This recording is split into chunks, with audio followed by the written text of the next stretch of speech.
More than 2 months since dozens of fiery explosions tore through the Merrimack Valley, killing one person, injuring several others, and cutting off gas service to more than 8,600 homes and businesses. So a U.S. Senate panel held a hearing today seeking to answer the questions we've all been asking. How did this happen? How can we be sure it will never happen again? And who should be held responsible? Adam Reilly has more. The most emotional moment in today's hearing came about a half an hour in, when Lucianne Rondon, whose brother Lionel died in the Merrimack Valley gas blasts, broke down describing her family's loss. I will never have my brother back.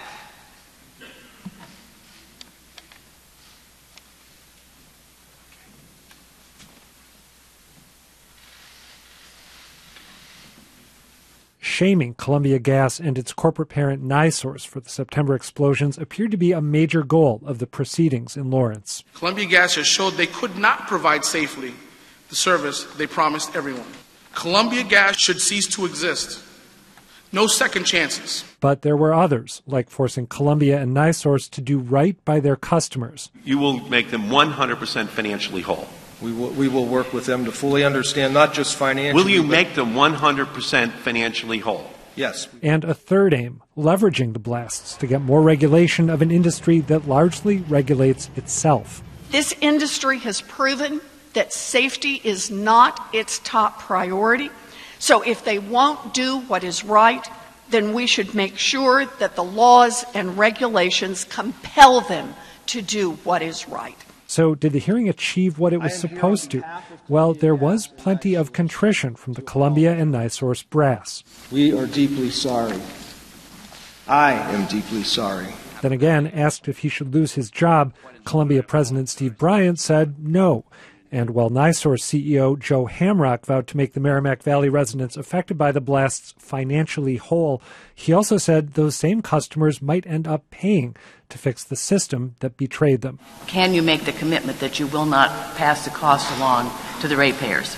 I'm not in a position to make such a commitment. What's more, while the politicians who were on hand clearly believe more regulation is a no-brainer, it's not at all clear that they'll get it. I would like your agency's guarantee that you will be initiating and pushing in ways that you haven't in the past, asking Congress, asking the administration for more resources if you need them. As you know, we set the minimum standards. States can go above and beyond. Also not on offer, a guarantee that what happened in the Merrimack Valley won't happen again. Do you have confidence that an explosion like this will not occur again? I don't think anyone sitting at this table could guarantee nothing could happen.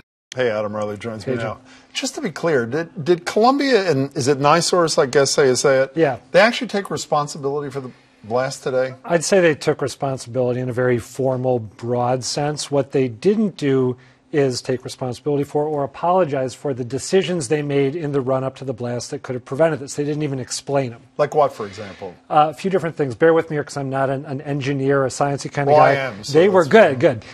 They were replacing iron pipe with plastic pipe before this happened, and they failed to move sensor pipes that monitor the pressure onto these new plastic pipes, which is why the system overpressurized. They didn't have a professional engineer review it, and they didn't have personnel on site who could respond if something went wrong. Okay, so it's two and a half months, is that right? 2.5 months, give or take. Is anybody going to be held accountable here? I mean, like, seriously, I don't mean stand up and being shamed, which is great in front of a congressional hearing. Is anybody going to be held accountable?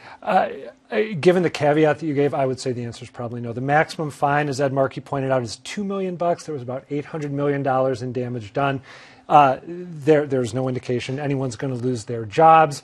They're saying they're changing their practices, but that's obviously cold comfort to the people. Yeah, I've controlled myself for 2 whole minutes. The one line in that hearing, when outgoing Congressperson Nikki Tsongas says, can you guarantee you're not going to pass on this cost to the ratepayers? I can't make this commitment at the time. So let me give you my sense of what you just reported.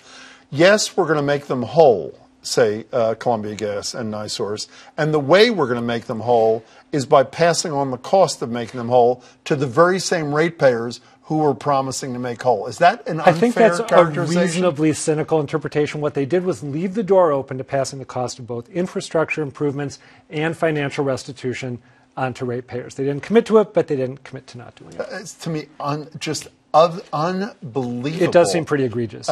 Finally, how many people still don't? I can't believe, November 26th? Yeah. How many people don't have power and businesses, and what's the alleged full on date? I got to confess, I don't know the exact business number as of now. The exact residential number is about 1,300. I think around 1,200 people are staying in temporary housing. 2.5 months. And they said today, in response to Elizabeth Warren, that they will get all these people back in their homes by Christmas. And keeping in mind that there was an earlier compliance which statement, they then which kicked they down the didn't road. Yeah, meet. which so wouldn't be a surprise if that happens. I'm really glad you covered this. Thank you, Adam. Thanks, It's Jim. good to see you. Adam Reilly.